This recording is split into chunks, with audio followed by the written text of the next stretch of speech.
Hello everybody, welcome. My name is MJ Pestridge. Welcome to another P3D video. Today we're going to talk all about the Scenery Library and the two types of add-ons that P3D version 5 or 4 or 3 can contain. I'm going to show you how I utilize my Scenery Library, go through the steps of what I do to add and take away scenery items from my library, and really show you the best way to utilize the sim, and show you exactly how you can fix a corrupt scenery library. If your sim's not loading, or if your sim's crashing all the time, it is the indication that your scenery library might be completely broken, and I'll show you exactly how you can see how your scenery library is broken and how to fix it as well. And we're going to start right now.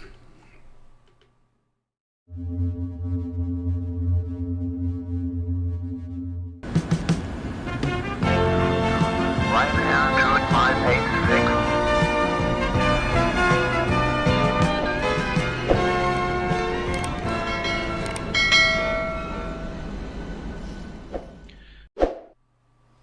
So the first thing we're going to do is I'm not going to talk about what the Scenery Library does in terms of how it injects into the simulator, in terms of like how it builds the world. I already did a video on that, the ultimate or definitive guide to the Scenery Library, and how to maintain it.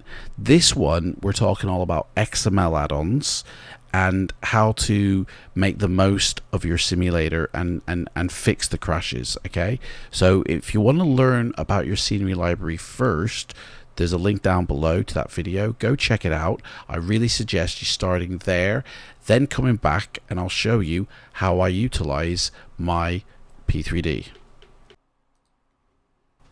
Okay, so I've tried to record this video like multiple times and it's so complicated, and I want to make this as easy to follow as possible for everybody. So this is how it's going to work. I'm first going to show you how to best use P3D if you're a newcomer and you want to know how to do your setup, and this is the best way I feel to run the sim. Then I'm going to show you the difference between an add-on XML, and I'm going to explain a little bit about that, and the difference between a scenery item and how they both work in your simulator. Then I'm going to show you how to fix scenery problems and how to fix a broken scenery library, which if you're watching this video, you probably most likely got a broken scenery library. Then finally at the end, I'm going to show you how I use the sim. Okay, now I'm going to put time codes down below, so if there's a particular item you want, boom, you can go straight there to find it. Okay, let's get started. Okay, so how is the best way to run your simulator? Well, back in the days of FSX, most people would put their simulator on a separate drive to their C drive, to their Windows 10 installation, and I'll tell you why in a second, and then would put their add-ons in a separate folder on another drive, and that was kind of the best way to run FSX. The reason being was because back in the days of FSX, we used to have hard drives which would have spinning platters with little needles that would read the information, and it was very slow, very clunky, and every time you moved a file on that drive it would get slightly fragmented, and every now and again you'd have to defrag your hard drive in order to keep it going quickly, or as quickly as it could go back then. And this was one of the main contributors as why FSX was very hard to run, because the hard drives we had were just not adequate. Then SSDs came out and suddenly a lot of people had increased performance, and as like I said before, they would store their add-ons on a separate drive to their FSX. And the reason they put FSX on a different drive was two reasons. One, 2 or 3 hard drives linked together kind of thing, working together, were more faster than having one single hard drive with, say, your Windows operating system on and then your flight sim on that same hard drive. It was more performance efficient to have your Windows on your C drive and your sim on your D drive. And that's the kind of way like all the hardcore simmers did it, right? And it worked back then because we had HD drives. Now, in the day of M.2 drives and SSD drives, that performance gain isn't really there in P3D. Because the SSD drive is just as fast. So putting it on your D drive or putting it on your C drive makes no difference now in an SSD world. Two SSD drives working together don't really equal the same kind of speed difference that two hard drives did. Okay, so it's not really for performance anymore as to why you would put your sim on a D drive. The real reason people put their sims on different drives is for space reasons and for security, because back in the days of FSX, like say Windows XP or Windows Vista or even Windows 7 or 10, if you had to reinstall Windows for any reason and you had your flight sim on your C drive, bye bye flight sim. It would literally wipe the drive clean and you would lose your sim. So we all got used to putting the sim on the D drive to protect it from the Windows 10 operating system. And I tell you, I swear to God, Microsoft, who has their own simulator, has a vendetta against Lockheed Martin and P3D, because at every single turn, Windows 10 is trying to bloody block P3D, and it's not even a joke now. Do you know what I mean? The amount of trouble we have to go to as flight simmers in order to get P3D running, you know, and working within a Windows 10 environment. Not even funny. So that's what FSX users used to do. FSX on your D drive to protect it from the Windows operating system on your C drive, as well as for space reasons, because back then a 1 terabyte hard drive really cost a lot of money. So a lot of people had like 500 gig or 250 gig hard drives. But in today's sort of simulation world, that you can't do that. You can't have a hard drive as a C drive simply because you're going to struggle with performance. And you need an SSD or an M.2. Secondly, you can't have a 500 gig hard drive as your C drive. Windows Operating 10 is going to take like 100 gig, you know, with all the updates that it gets. It's going to take like 100 gig on its own.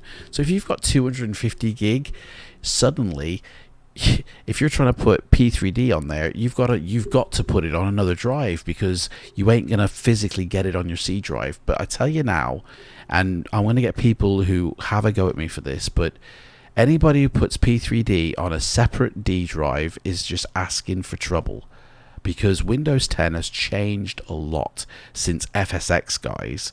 You don't need to do that anymore. The permissions system for Windows 10, you can inherit permissions on your C drive for everything within it. So program files and everything within it. My C drive, everybody can access, right? And when I say everybody, I don't mean everybody in the world.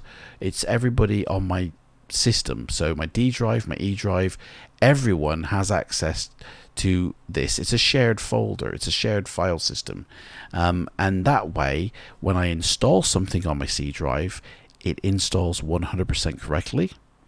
And if I use anything on my C drive, it actually works correctly, because nothing is getting blocked and therefore throwing an error and then crashing anything. It just works.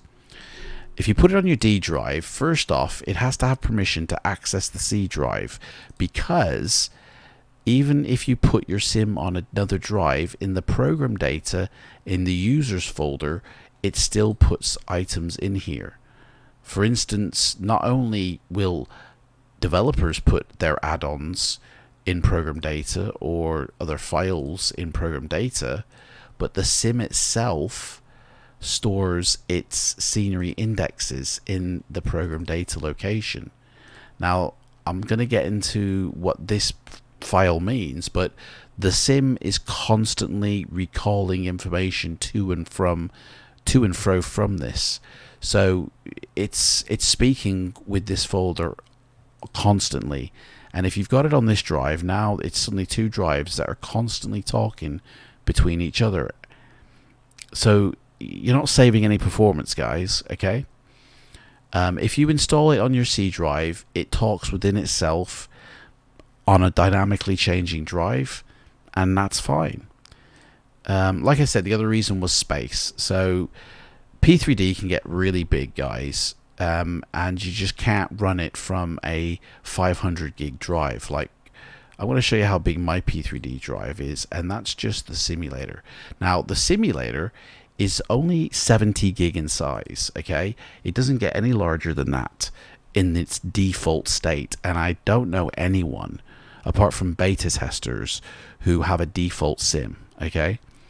Everybody has add-ons that make the sim look a lot better, and those add-ons take space, and some developers require the add-on to be stored inside the simulator folder. So the more add-ons you put in, the bigger your sim is going to get, which means you've got to really have a decent sized C drive in order to put your sim on it for it to be more efficient, or just as efficient with permissions as putting it on your D drive. So a 1 terabyte C drive, trust me, is what you need. An M.2 or a SSD. If you can afford a 2 terabyte C drive, go for it, because you're going to have a whale of a time.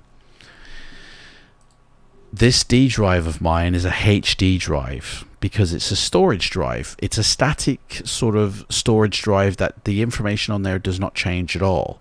Whereas the C drive is a dynamically changing drive that's changing its information in and out all the time. So I kind of run my PC the way I run my sim. I've got some add-ons which are static that don't move at all, and they're in my scenery library, and then I have some items that I purge in and out of my sim when I'm only going to use it, and they dynamically change. And that's my add-on XMLs, which is like my C drive. You know, it's always changing dynamically, purging information in and out of. So that's my fastest drive. And I recommend M.2 or SSD. Then I have a storage drive, which is a HD, which is where all my flight sim stuff sits. And this is the only thing that sits on here. So literally, I have a 4 terabyte add-on to my P3D, which is 442 gig in size anyway. So that's how big my P3D is, guys. Now the default is only 70 gig, but nobody runs default sim, do they? Everybody has add-ons. So I put all my add-ons on one drive and my simulator on another, and that is how I run my sim. Now you're thinking, well, okay, but the internal scenery library, how do you run that? Well, I run it in two ways. Static scenery items that don't change, so therefore they kind of sit, well, night environment sits in my C drive, but most of these will sit on my D drive, as you can see here, D. Then I have XML add-ons here. Now my add-on XMLs also sit on my D drive as well, and they're little packages that I just drop in and out of my sim when I'm going to use them. For instance, I just finished a flight from Perth to Sydney. I've already removed Perth, but I haven't actually removed Sydney, but I'll show you. Sydney, as you can see, is part of my scenery library. Well, it's not strictly part of my scenery library, but as you can see, it's numbered in the priority of my scenery library. Now if I go fly somewhere else and I'm not flying to Perth or to Sydney, I don't keep it in my add-on XML folder here, which is where these two items sit. Now, these files are simply just add-on XMLs, okay? And these add-on XMLs are just basically a set of instructions or a call to action to where this library or this scenery actually sits. And it can be a scenery folder, a texture folder, it can be a DLL and an executable. It's basically a communication link to another location of where the sim or where the item is actually sitting. So if I don't want these in my sim, I just delete them out. These are always in my sim. These are constantly in my sim, so I don't remove them from this location. But anything that I'm not flying to and from, I don't keep in my sim. So if I run my simulator now after shutting it down fully, Fly Tampa is going to be suddenly gone out of my my scenery library. I mean, Fly Tampa was never a part of my scenery library at all. In fact, if we go to the location where it is, It's on the C drive, program data, and we go to Lockheed Martin, P3D version 5, the scenery CFG here, which is basically just an index of my scenery library. Fly Tampa does not feature in any one of these lists here. In fact, if we go here, it was, you know, the black marble stuff, and then night environment Alps, and that was it. The Fly Tampa doesn't even sit in this add-on CFG, and this add-on CFG is a list, or a running list, of all my add-on XMLs, you know, well, all the ones mainly from Orbex, because they jimmy themselves into my sim. These aircraft ones have to sit as an add-on XML, otherwise the airplane don't work properly. And it's the same with the SimWings airports. If I don't keep these in here, and you'll notice that they're all from Aerosoft, right? If I don't keep these in here, they don't run, right? But they don't really need to sit in here, to be honest, because this list is an index list of all the items that are in my sim. So if we actually go to the sim, there is another add-on CFG, by the way, guys, in another location. Add-on app data roaming, there is another add-on CFG, and this one is a list of everything that is actually in the documents location, which is this folder here, remember, where all the add-ons supposedly are supposed to live. Well, actually this location is just what's in that location right now. Okay, it's not a running current list, which means you're not meant to keep add-ons in here forever. If you've got an add-ons folder and it's full of add-ons and you're not flying that location, then remove it from this folder, because it's loading every time with your sim, and over time it's just corrupting. And that's where this other add-on CFG file is. It's all it is simply a list of add-ons in your add-ons documents folder. That is it, a list here, right? That's all that is. So without trying to make this too confusing, the way that I use my simulator is that when I want to use an item, say the A380, I literally just drag and drop it in. Like, I drag and drop the XML file in. I have a whole directory on my D drive full of every XML add-on that I've actually created, and I've created them for aircraft and airports mainly. And when I want to use it, I just drag it in, and when I don't want to use it, I delete it out. And I only keep these items in my add-on folder all the time, you know, because I use them in every single flight, because they're utilities basically. They're not actually airports or aircraft. Now you're thinking to me, you're probably thinking to yourself, why do you remove them from the add-on location here? Well, the more add-ons you have in your scenery library, the quicker and more corrupted it's going to get, because they shift position all the time. The best way to demonstrate this, I've got some folders here. I've got 5 folders here, and this represents the scenery indexes. Do you remember that file we talked about here, the folder, the scenery indexes? Now each one of these layers, or each one of these files, is a different layer corresponding to your scenery library. So if we go to the actual scenery library, which is in program data, and we go down to scenery here, all the active layers of your scenery library, so for instance layer number 3 here is true, so it's active, has a corresponding index here.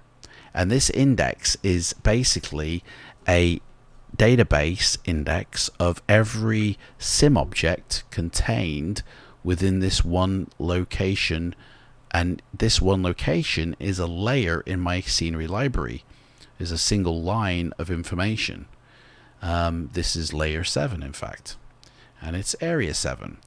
And if we scroll down further in the list here, and we go to one that still says true, so for instance at the very bottom of the list is my black marble vector and my black marble base, that is also active.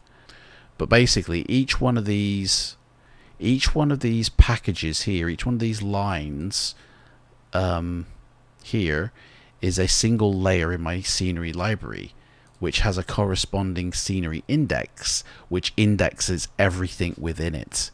Which is why when you buy black marble, it actually increases your loading times, because every single light in that layer, or every single light in that world, is actually indexed in one of these files. And I bet you can guess which one of these is corresponding to black marble.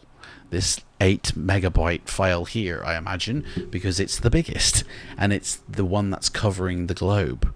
Now, why is this folder of scenery indexes important? Well, it's basically created for speed. So your sim loads based on the CFG files in this location of program data. So everything, these are all the instructions on how to load up your sim. Your terrain file, your texture file, you know. If it ain't in these files, it's kind of not in your sim, basically, you know. But Lockheed Martin are kind of cool in the fact that they've allowed people to put packages of add-ons into the sim without the sim knowing about it. So this add-on location here is full of add-ons that are static in the sim, which have a reserved layer in the actual scenery library.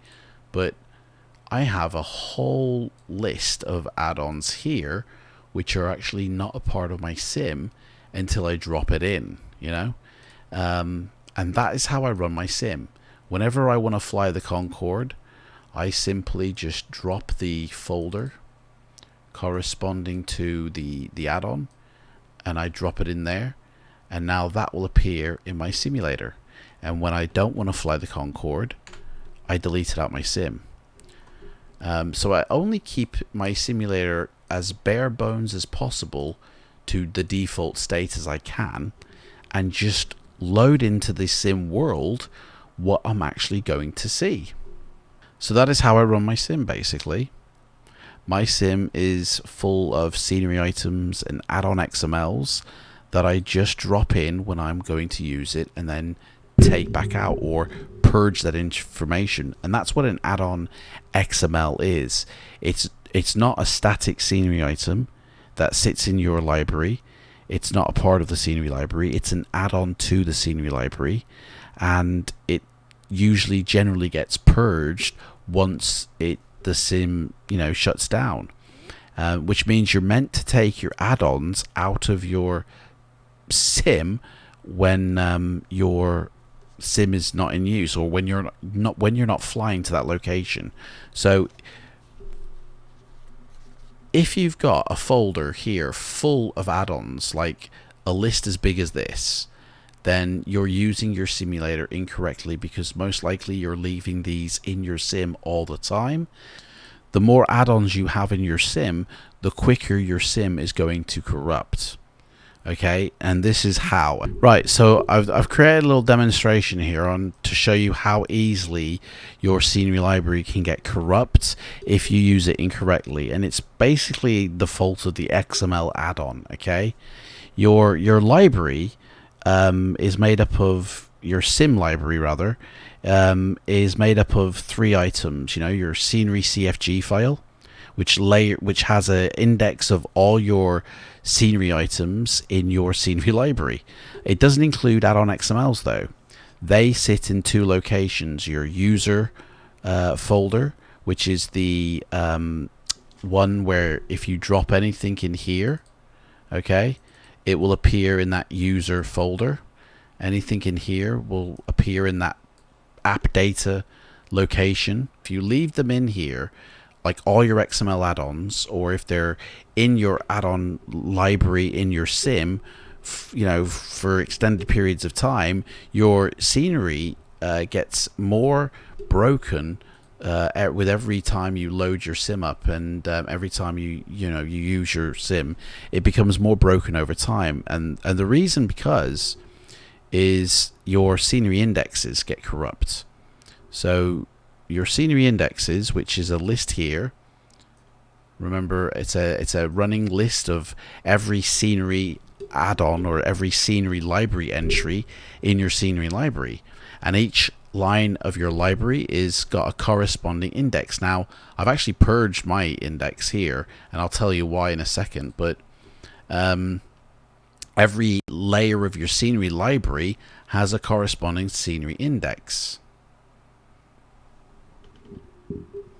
So for instance, if my scenery library had 3 entries to it, you know, and they're numbered 1, 2, and 3, and actually they're numbered sort of this way, 1 at the bottom, 2 at the, you know, but the priority is numbered the other way around, which has nothing to do with the, you know, they're numbered from the bottom to the top, so 1, 2, 3. Now you've also got your scenery indexes, which is a running list beside your scenery library. So if layer 1 is scenery number 1 and layer 2 is scenery number 2 and layer 3 is scenery number 3, when I bring in these 2 bad boys here, which are add-on XMLs, and we drop these in here, which is 1A and 2A, suddenly it's now 1, 2, 3, 4, 5 layers. So we have now 5 layers of sceneries. 1, 2, 3, and this becomes 4, and this becomes 5. And that's how your indexes are reading it. 5 layers, not 3 layers like your scenery library is reading it, but 5 layers, and then, you know, it loads it into the sim like that. And then of course when you shut your sim down, this information here is meant to be purged out of your sim to keep your scenery library concurrent with that numbering of 1, 2, 3. But if I was to leave these in here over time and just let them, you know, do whatever, Orbex, for instance, sometimes, or, you know, Orbex basically reserves spots within the scenery library. All of these airports here have a reserved location in the scenery library according to the number, you know, at which it sits in. And these do not appear in my scenery library. So if I was to leave these 2 add-ons, let's say these are the Orbex, you know, airports, and suddenly they begin to shift in place, which they will, and I'll show you why and how they do, and suddenly that goes up there, and now suddenly my scenery library, even though the indexes run 1, 2, 3, 4, 5, nothing's changed there. The numbering has changed. Look, we're like 1, 2, 2A, 1A, 3, and now we've got a bit of a jumble here. There's a bit of a mess up, which means, you know, when I go into my sim, you know, I'm going to have either black squares, or scenery is not going to show correctly as it should. I'll see default instead of third party, or the scenery just won't load full stop, like my sim won't load full stop. And that's because my scenery library is getting corrupted over time, because everything has an indexed layer, which corresponds to your index of your sim. But add-on XMLs are meant to be purged out of that index, so it still keeps that scenery library order, which is why I untick add-ons in my scenery library. If I'm not using them, I deactivate them, okay? And I'll get into why I do that in a moment. But your add-on XMLs are not meant to live in your sim. If you do leave them in your sim, they begin to shift over time. Lorby has made an add-on where you can actually manipulate the layering of your scenery library with the add-on XMLs. Oh, well, this one's shifting down, is it? Okay, well, use Lorby to put it back in its place. But it's moving down, and every time you run your sim, the scenery indexes are updating, and now suddenly your scenery indexes are indexed as 1A, 3, 2A, 2, and 1. And if you swap these back around, the information in the scenery indexes will still be 1A, 3, 2A, 2. But of course, the actual sceneries themselves have swapped around. This confusing mess is why so many people can't start their sims, and is how so many sceneries don't actually show in your sim. And playing with a library organizer is not actually a good idea, because the sim needs to write that file itself, needs to update the scenery indexes itself. Otherwise, your sim will just corrupt itself, right? Watch. I've actually purged all of my scenery indexes out of here, so my sim has to rebuild these now. So when we run the sim here now, it's going to start to rebuild this list in here based on the scenery library in program data and the add-ons in program data. Basically, it's going to create a list based on these files in program data, right? Generating scenery file indexes. The simulator needs to do this. If a program does it for it, it doesn't mean it's any quicker loading into your sim. In fact, it means that the sim hasn't created these indexes. If another program has, well, what if it's done it incorrectly? Your sim's nuked, you know? Suddenly, and I've seen this library organizer in action where it actually renames your add-ons. Okay, so how do I run my simulator? Well, I keep all my add-ons, like airports and sceneries, on a separate drive, and these are XML'd inside these two folders, and the XMLs themselves, the actual files of XML, they sit in a massive directory. And whenever I want to go to an airport, I basically go into my add-ons folder and I scroll down and I say, right, I'm going to go to Jakarta. So I drag the airport and drop it in there, right? And it's as simple as that. Now, when I'm done flying there, I delete it out like you just saw me do. And that's basically it. I don't actually keep add-on airports in this folder at all. As soon as I finished, I delete them out, and the only items that I keep in this folder all the time is the add-ons that I use in every single flight, which are these. These are the only add-ons that I keep in here all the time. The rest are drag and dropped on the fly, and they're added to the scenery library as an add-on package, and it can be either an aircraft or an airport. Now, the scenery items in here are purely just that. They're scenery items. So all of these here are actually static scenery items in my scenery library that do not move. I don't add them on the fly. These contain basically scenery or scenery and texture folders. And there is another location on this drive here of those items as well, and I really should combine these two libraries because they contain exactly the same thing, static scenery items, although these are more airports than they are sceneries.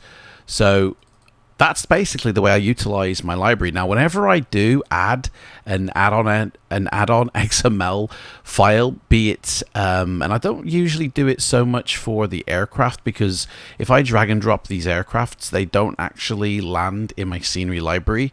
It's only really the airports that land in the scenery library. So whenever I do drag and drop over an airport and land it in, there's kind of a process that I have to go through. So first, I load up my simulator to the airport that I've just loaded into. And generally, when I load into the airport here, things can be a little bit skew-iffy. So you might find that things are floating in the air, or the layering is just not accurate as it could be. That's basically when I shut my sim down completely and I run this tool from Creative Design Studios. Creative Design Studios are the makers of Black Marble and Night Environment. And in their control panel, they have tools available to their users that actually are really super helpful. For instance, Orbex, and I don't really want to shout them out here, but they have been told about this about 9 months ago, and it still exists as far as I'm concerned. But whenever you sync your simulator in the Orbex Central app, it changes the encoding file of a single file in program data, in Lockheed Martin, in P3D version 5 of the terrain file here. All the files of the CFG are encoded in a certain type of file format. I can't remember off the top of my head which one it is, but there's like 5 or 6 of them, and Lockheed Martin have actually set the encoding type to a particular one. Now, whenever you run that sync simulator option in the Orbex Central app, it actually changes the encoding type of this file, which, funnily enough, is the exact same file that is kind of the way that Black Marble utilize to apply the night lighting. So it changes the encoding format of this file and actually makes it more difficult for Black Marble to run its products. But not only that, if you were to access this file in a single notepad, you would just see Chinese writing all over the place. In other words, you've just corrupted your CFG file, and you basically have to go back, uninstall everything, and reinstall everything to correct this problem. Or you just click this button here, refresh terrain CFG encoding, and it puts it back to the way Lockheed Martin had set it when they developed P3D. This file shouldn't really be changed by Orbex. They should just put it back to the way it should be, but they have been told about it. I don't even know if it's been fixed. The fact that this still remains in this control panel suggests that it hasn't been fixed. I don't know why, but anyway. Other tools are the flush DirectX cache, the DirectX 12, cache can easily, for shaders, can easily get corrupt, and can easily change, and can easily be the cause of a crashing sim, or a sim that doesn't look right, a sim that's either like, you're just like, it's too bright, or it's too dark, or it's too whatever. This one, I basically do this every time I add a airport into my sim, and after I've gone into my sim, I shut my sim down, I boot up the control panel, and I click Flush DirectX Cache to rebuild the shaders in the sim in case that airport has actually corrupted them.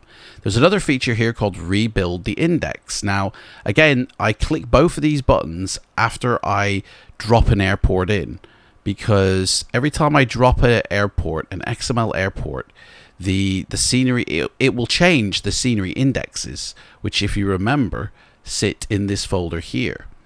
The scenery indexes. Now that I've added LAX is now added to the scenery index list, changing the order of the scenery library list, which means 7 is no longer 7, it's actually like 8, because number 1 is LAX. And number 2 is no longer number 1, it's number 2. And so they basically have to be reordered. So rebuilding the index will delete everything from here. And then when I start my sim up, it will rebuild this list and include that XML object. Now, this is the problem with Lorby, because it creates not only a backup of this folder, and kind of does the same thing in rebuilding the list, but it actually changes the pathway to all of your add-ons. So if you don't know what you're doing with that program, you could end up not seeing any of your add-ons in the sim, and it can actually wreck your sim. And I've actually had to help a lot of people remove that add-on manager from their sim, because at the end of the day, you've got Orbex Central that is changing things in your sim, managing your scenery library with the insertion point that you put in. You've got your add-ons. Every time you add one to the sim, it then changes the layering of your scenery library. So there's another change that happens in the sim. And then you've got an add-on manager that you can now manipulate the layers within your sim. And to be honest, if you don't know the routine of what you have to do every time you add an XML package to your sim, you could eventually end up breaking your sim. And the routine is, every time you add a package to your sim of an airport that has been XML'd, you must clear the scenery in. You must load into the sim, okay? Then come back out, okay? And then delete the scenery index files, okay? Then load back into the simulator and allow the simulator to rebuild its list with the new airport add-on, because folks, your sim doesn't actually do anything until you load into it. Okay, and this is the problem with the add-on manager. It doesn't actually load your sim for you. Okay, it may promote your sim to load and start up, but it doesn't load your sim indexes for you. The simulator does that, and the simulator has to do that. So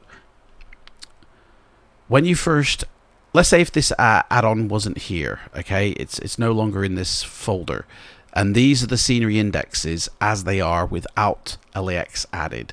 So we've got 1 to whatever, okay? As soon as I add this folder, boom, when my simulator is shut, obviously never add an add-on while your simulator is running, but when I do add this add-on, it still doesn't appear in this list here because I haven't run my simulator to rebuild this index. Now, when I run my simulator, it's going to say, hey, do you want to activate this add-on? It still doesn't update this list yet, okay, until I load into the simulator, right? So the procedure is, every time I add an add-on of an airport to my simulator, or anytime I add anything into my scenery library, it is an additional item to that library and does not exist in that library until I rebuild the index. So, for instance, if I was to, let's say this isn't here, okay, and this is my add-ons, and my scenery library is what it is. This is the list for that scenery library. There's over 100 files here. It basically is that index of my scenery library, but LAX isn't included into this library yet. Once I boot my sim up, it then reads the add-ons and creates these lists, right? Once I load into my simulator, okay? But LAX still will not really be a part of that until I load into my sim. And when I load into my sim, I will see buildings floating in the air, I'll see elevation issues, and the sim will correct that if you give it time. But what I do to quicken the pace is I shut my sim down, I run the black marble control panel, I flush this folder of all the indexes, clear the cache for the shaders so it doesn't get corrupted, and then rerun my sim with the LAX indexes being added to that list now. So when the simulator does boot up, this list is created finally with LAX included, and then you have what you see here, a fully working airport without any issues. And that I do every time. And then of course when I finish the flight, I simply delete this out of this folder, and then that's it. I don't have to rebuild the cache or anything like that, because usually what I do is I add another airport in, really, and then I load into the airport, I shut the sim down, I run black marble control panel, delete the scenery indexes, rebuild the shader cache, and then load back into the sim to a fully working sim. And I have no issues whatsoever. And I thank Chris Bell for his inclusion of these tools, which keep my simulator running absolutely smooth and tick-tock. And that is how I run my simulator. So, real quick, I'm just going to show you how to fix the problem if you find that your scenery library is errored. And one way in which obviously you can tell it's errored is your sim don't start. But the other way, if you go into program data and you go to Lockheed Martin P3D version 5 to your scenery file, If this scenery file has massive gaps in it here, like, you know, within it, running down, if they're all out of order, if these numbers aren't concurrent, then that's a sign that your scenery library is broke. But obviously, if the simulator itself doesn't start, that is a sign that it's broken. It's most likely going to be corrupted because of one of the XML add-ons that have been added. As you can see, like, they can shift in place and move down and sort of slide all over the place, which can cause your scenery indexes to get corrupted or confused as to what's loading into the sim. So basically, shut your sim down. The easiest way to fix it is to remove all your add-ons from your folder. So like in my case, it's just these airports here. I just need to get rid of them. Delete those add-on XMLs out of that, or not delete them, but take them out of the add-ons folder. If you do have Black Marble tool, you can run that to clean your index, and it will basically like flush your DirectX cache. It will delete your scenery indexes to allow your simulator to rebuild them based on what is actually in the simulator. And then all you have to do is, once this process is complete, if you don't have Black Marble,